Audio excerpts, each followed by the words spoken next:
but here's a good scenario for the do the best you can. I've got a good question for you. Is the best you can do all you can do? And the answer is no. Strangely enough. If we all fell on the floor right now and did as many push-ups as we possibly could, and let's say for some reason you haven't been into push-ups lately, I can't imagine why, but let's say the best you can do is 5. And you look up at the rest of us and say, hey, 5 is the best I can do. We can tell by the look on your face that's probably true. 5 is the best you can do. Now, is 5 all you can do? The answer is no. If you rest a little, you can do 5 more. Wow. And if you rest a little, you can do 5 more. And if you rest a little, you can do 15 more. How did we get from 5 to 15? It's a miracle.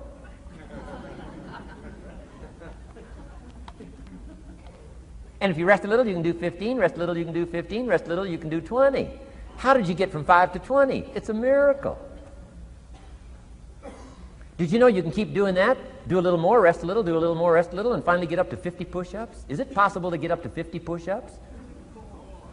Of course. How do you go from 5 to 50? It's a miracle. How do you get a miracle going? Number 1, do what you can. Don't leave out what you can, from writing a letter to your mother in Florida. Start cleaning it all up. 2, doing the push-ups. Go from 5 to 50. It's a miracle. Number 1, do what you can. Number 2, do the best you can. Here's number 3, rest very little.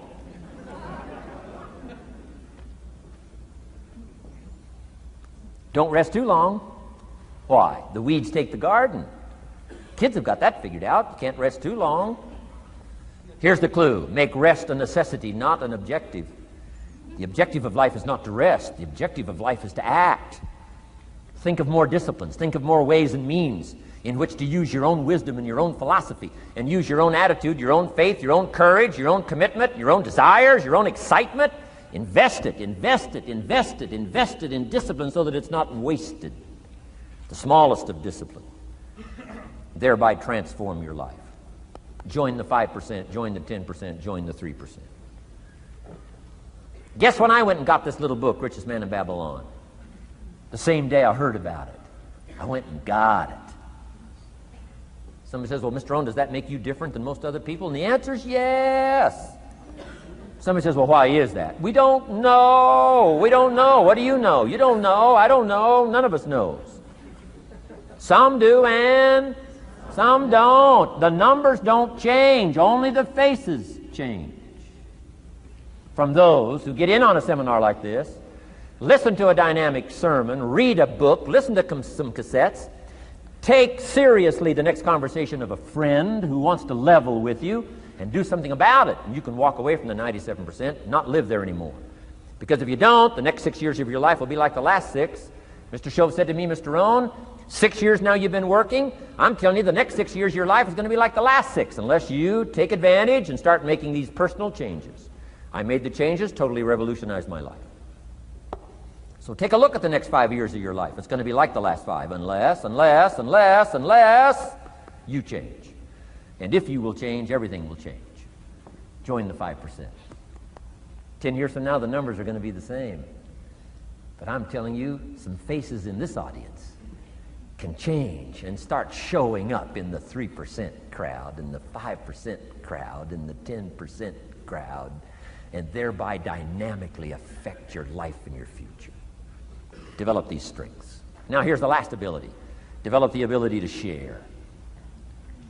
Pass along to someone else. If you've picked up a good idea today, pass it along. Don't let it stay. Pass it along. A book, if you take one of these little books I've suggested home and it affects you, pass along. Say, hey, I found a book, really helped me. I found a book, got me thinking. I found a book, changed my health. I found a book, got me inspired. Pass it along, pass it along, pass it along. Here's what's exciting about sharing. If you share with 10 different people, they get to hear it once, you get to hear it 10 times. So it's probably going to do more for you than it is for them. But it's called what? Everybody wins. When somebody shares, everybody wins. Wow. Share your ideas, share your experiences, share your knowledge. You can have just as much pleasure as I do I said, giving this seminar, this is one of my joys in life. Give a seminar like this, make the best investment I can of words and spirit and heart and soul and time, energy. I don't have to work this hard. But I gladly work this hard. Why? I want the return. Your words touch my life. See, that's heavyweight stuff. You can't buy it with money. But I'm telling you, you can get the same thing started by recommending a book.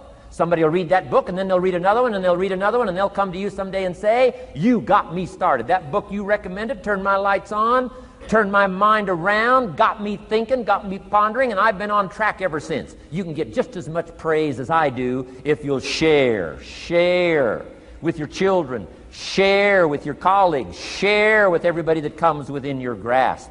Share.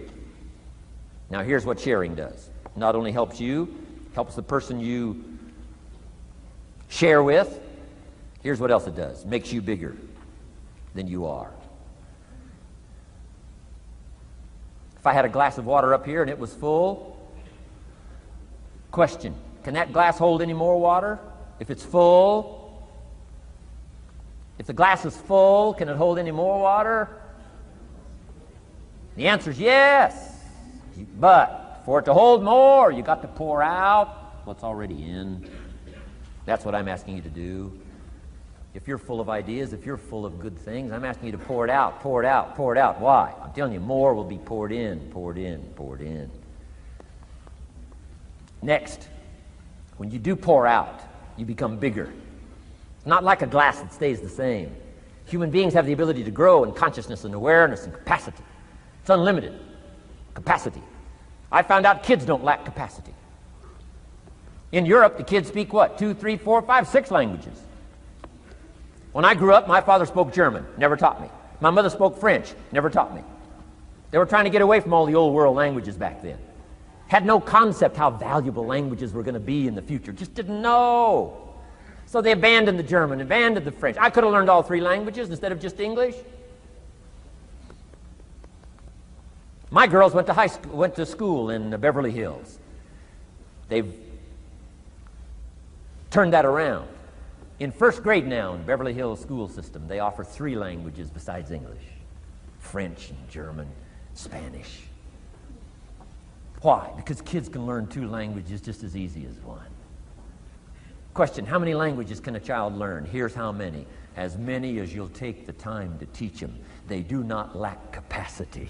They only lack teachers. Wow. And I'm telling you the same thing is with you. You don't lack capacity. But here's how you expand your capacity. And that is to share what you've got. Now you get bigger. Share some more, now you get bigger. I'm here for a very self-interest reason. If I share with you, my consciousness grows. If I share with you, I get to hear this again. Somebody asked me not long ago, said, Mr. Rohn, how are you doing with all this stuff? You get on everybody's case pretty hard. How are you doing with all this stuff you teach? I said, well, best I can share with you is this. Listen to me very carefully, but don't watch me too close. This stuff's easier to lecture on than it is to do. I understand that. I'm working on it just like you. But hey, pour out what you've got so that your capacity grows. Now, why should you want your capacity to grow? Very self-interest reason. Here it is. To hold more of the next experience.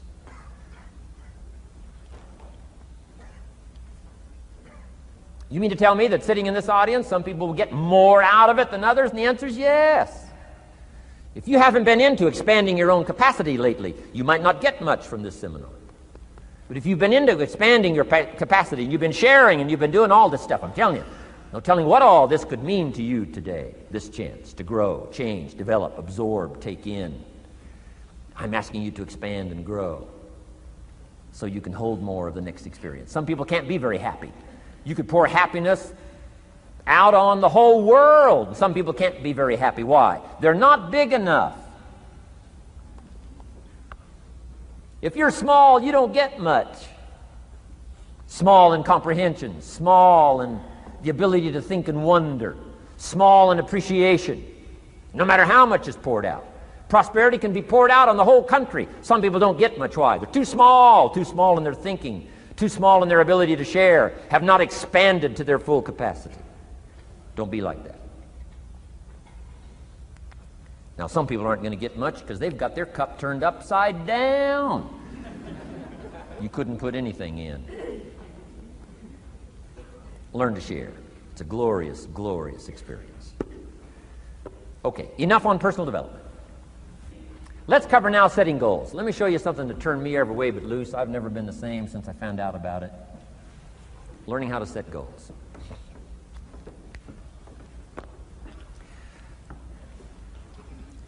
Not long after I met Mr. Schoaf, we're having breakfast one morning. Mr. Schoaf said, Mr. Rohn, now that we've gotten acquainted, we know each other fairly well, he said, maybe one of the best ways I can help you, he said, let me see your current list of goals. Let's go over them and talk about it. And I said, what? I don't have a list. He said, well, Mr. Rohn, if you don't have a list of your goals, he said, I can guess your bank balance within a few $100s. Which he did. And that got my attention. I said, you mean my bank balance would change if I had a list of goals? He said, drastically. So that day I became a student of setting goals. And I've used it to dynamically affect my life. I've taught it to some of my business colleagues. We use it to do business around the world. Setting goals. It can turn out to be a drama for your life. Here's what goals are. Your vision of the future.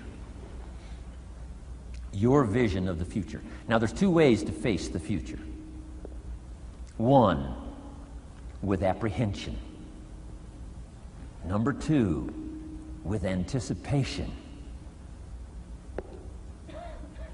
Guess how most people face the future? With apprehension. Why? Major reason why. They don't have it well designed. They've left the design of their future to somebody else. And if you don't make plans of your own, guess what? You'll probably fall into someone else's plans. Guess what someone else may have planned for you? Not much. You got to make a list of this not much stuff. I'm telling you, people all their lives count on this not much list. If all of your negative relatives all turn positive, what will that do for your future? Not much. If prices come down a little, what will that do for your future? Not much. If the economy gets a little better, what will that do for your future? Not much. If circumstances get a little better, what will that do? Not much. If the weather gets a little better over the next few years, that'll do. Not much. I mean, you could go right down this whole scenario list. Most people all their lives, with their fingers crossed, count on this not much list. That's why 10 years from now, they'll be driving what they don't want to drive, living where they don't want to live, wearing what they don't want to wear, doing what they don't want to do, having what they don't want to have, maybe become what they didn't want to become. And it all starts by counting on something that's not going to count much. You say, well, then how can my life dramatically change? You got to count on yourself. And here's one of the things you got to count on. Your ability to design the future. It's called the promise. And the promise of the future, if you'll design it well, can have an awesome effect on your life. But if you face the future with apprehension, you'll take hesitant steps all day, uncertain steps all day. And if you take uncertain steps all day for 6 years, you can imagine how empty your life can be. We've got to help our kids with the promise of the future. Now here's what's connected to the promise, the price. The price to pay. But I'm telling you, the price is easy if the promise is clear. One of the better notes to make for today. The price is easy if the promise is clear and powerful. But the price seems almost too much to pay. Too much to get over. Too much to accomplish if the promise isn't clear, if the promise isn't powerful. I'm telling you, kids will pay the disciplines if they can see the promise.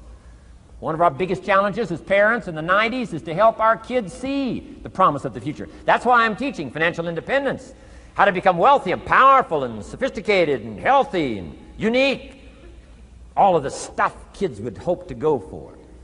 It's all possible. This is America. That's the promise of the future. The price, a few simple disciplines practiced every day. And I'm telling you, the kids will pay the price of the simple disciplines if they can see the promise of the future. But if they can't see, they don't want to pay. And the same is true of all of us. We will pay the most extraordinary disciplines if we can see the promise of the future, called setting goals. So I'm asking you to get a handle on the future. I'm asking you not to leave it to anyone else. Don't leave it to the company. Company's got their own goals. I'm asking you to set your own goals, your personal goals. Income goals and financial goals and health goals and spiritual goals and where do you want to go and what do you want to do and what do you want to see and what do you want to be. That's it. Promise of the future. Design your own future. It's within your hands and your capacity to do so. Here's how simple now goal setting is. It's not mysterious. You don't have to anchor, you don't have to focus, you don't have to visualize, none of that stuff. Here's how simple goal setting is. Changed my life. Decide what you want and write it down. I mean, that's how profound this stuff is. Decide what you want and write it down. Make a list. Where do you want to go? What do you want to do? What do you want to see? What do you want to be? What do you want to have? What do you want to share? What projects would you like to support? What would you like to be known for? What skills would you like to learn? Some extraordinary things you'd like to do, ordinary things you'd like to do, right? Silly little things you'd like to do, very important things you'd like to do. Decide on all that stuff and write it down. That's how simple this stuff is. And it's your own private list. If it's really private, on your list, put some stuff in code where nobody can understand it if this list fell into unfriendly hands. Okay. And simple things, whatever. Foolish things, doesn't matter. It's your list. I had a little revenge on my first list. Budget finance, who used to harass me. I got 2 or 3 payments behind. This one guy called incessantly. Said, we're going to come get your car, drag it rear end up down the street in front of your neighbors.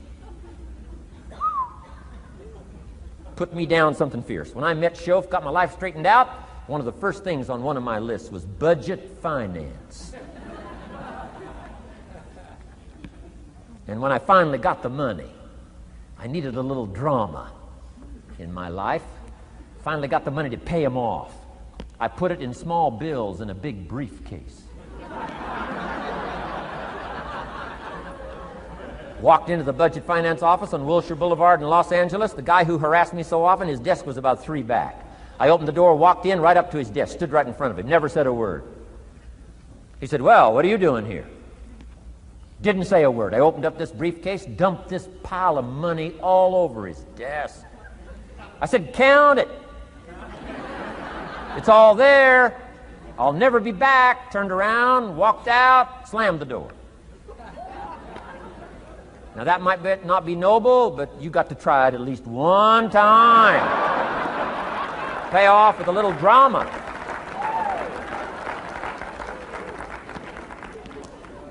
Got to check them off my list. Keep your list with you. I keep my list in my journal so that I can go back. 5 years ago, here was my list. And I'm a little embarrassed. Here's what I thought was so important now.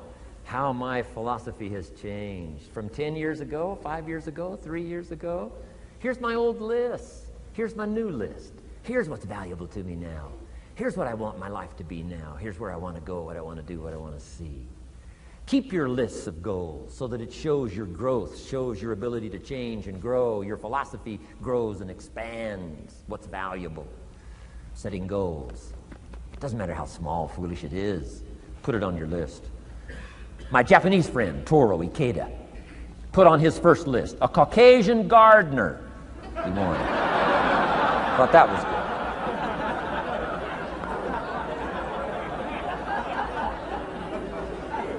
I like that. Have you got this profound thing now on setting goals? Here's how profound it is. Decide what you want and write it down. Get together with your wife, decide. Get together with your kids, decide. Get together with your business colleagues, decide. Write it down. Make a list. Okay, that's how easy it is. Now let me give you one more scenario on setting goals. When I started making my first list, Mr. Shof said, Mr. Rohn, looks like we're going to be together for a while. He said, I've got a suggestion for you.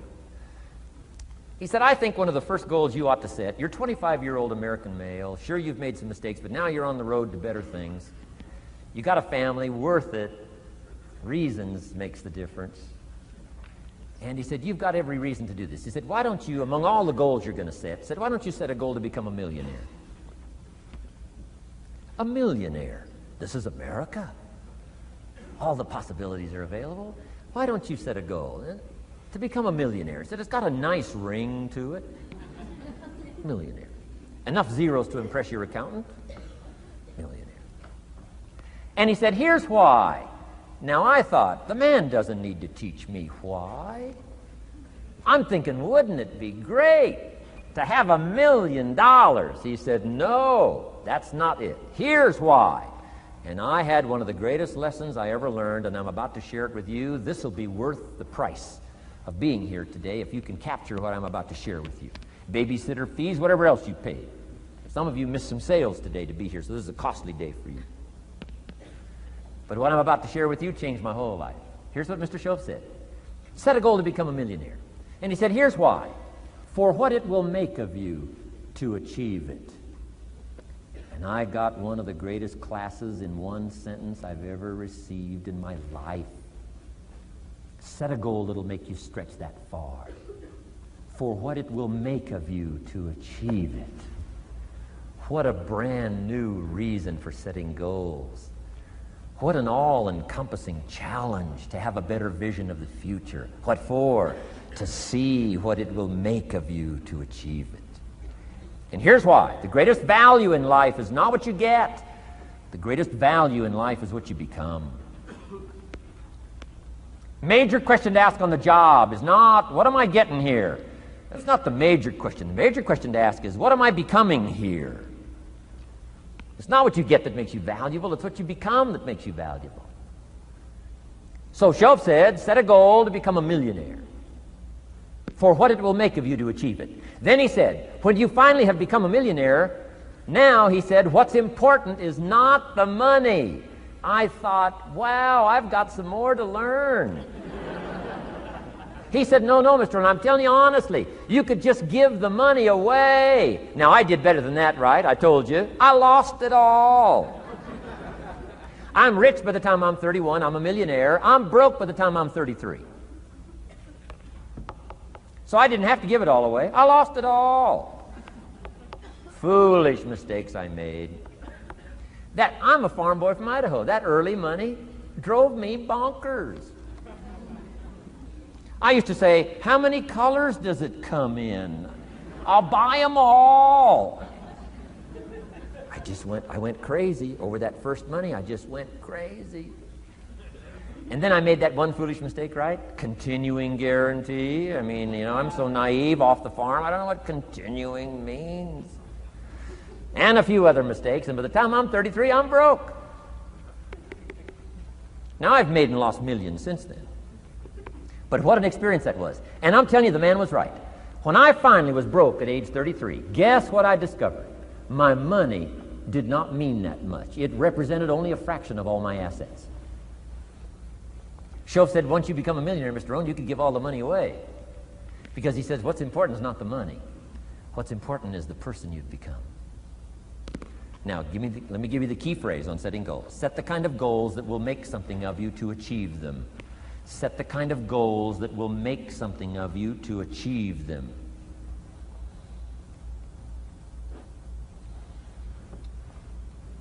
Always keep that in mind. What will this make of me? If I set this goal and go for it, not only will I achieve it, but what will it make of me in the process?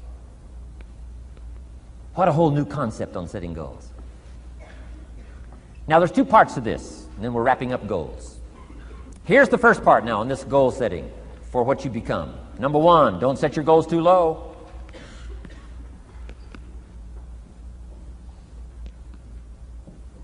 Interesting, we teach in leadership. You'll find it on the cassettes. Don't join an easy crowd. You won't grow. Go where the expectations are high. Go where the demands are high.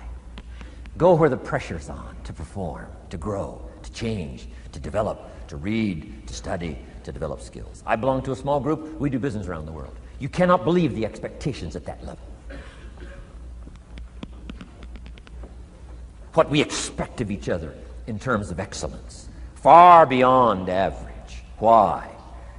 So that we can each grow, so that we can receive from the group, we can contribute to the group. Something unprecedented. It's called living at the summit.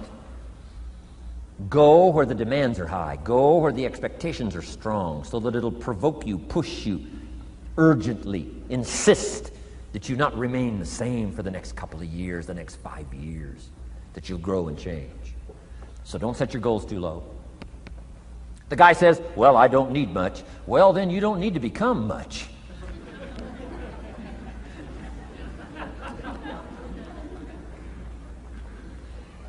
Now, here's the last part on setting goals. Don't compromise. Don't sell out.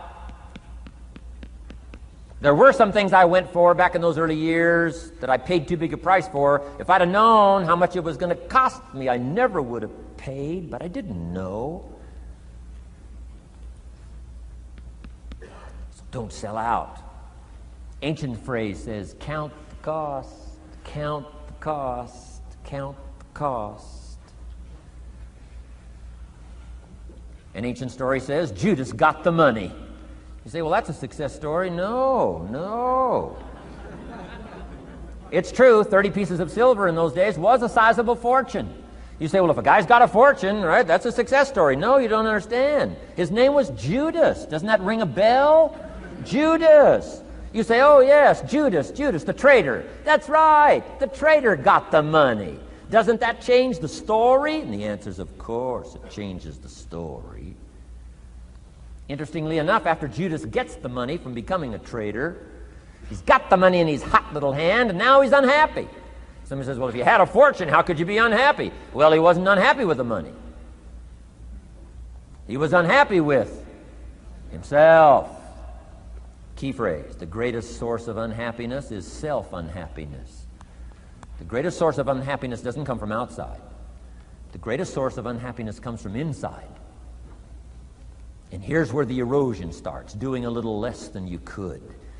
That's where the beginning little infection of unhappiness starts, doing a little less than you can, not feeling that good about yourself. So don't let that happen. Judas is unhappy. He says, what'll I do? He says, oh, I'll just take the money back. Walked in where he got the money and said, here, take this money, I'm unhappy. They said, heck with you, Judas. We got what we wanted, you got what you wanted, out. They threw him out with his money. Judas says, well, what'll I do now? He says, oh, clever, should have thought of this first. I'll just throw the money away. And he proceeded to throw his fortune away. Why would he throw his fortune away? He was so unhappy with himself. And that's not even the end of the scenario. After he threw his fortune away, he couldn't change what he became, a traitor. And now, in total abject frustration, he goes out and hangs his worthless self, which all traitors should do, save the state the money.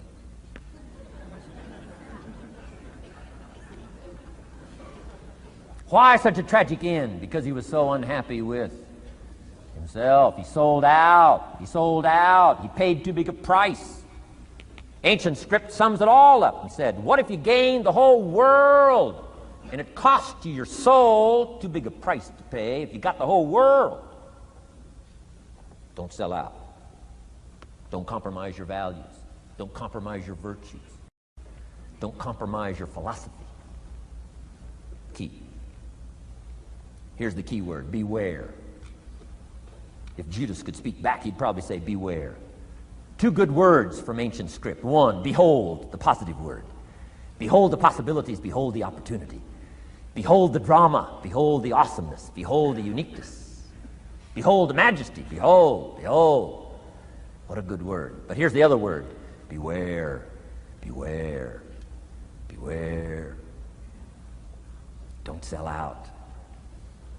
Mark well what you become in pursuit of what you want. But I'm inspiring you, hopefully, to set the kind of goals that will transform your life, make you far better than you are, far stronger than you are. Okay. Isn't this good advice? This is such good stuff. I should have paid to get in, right? Fabulous.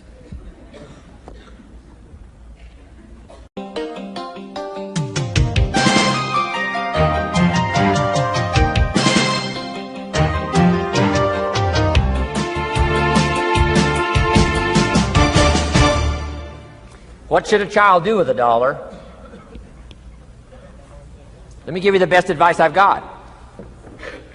And this is called sort of middle of the road scenario, and I'll show you how these numbers may change, but here's what I teach.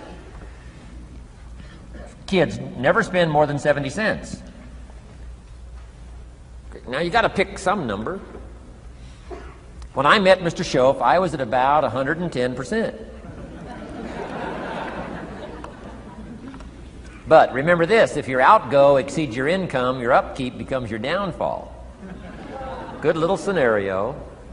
So here's the number that I found works best in developing a good financial plan. Never spend more than 70 cents out of every dollar from now on. Now kids ask me what? What do you do with the other 30 cents? Here's my best advice. 10 cents, charity.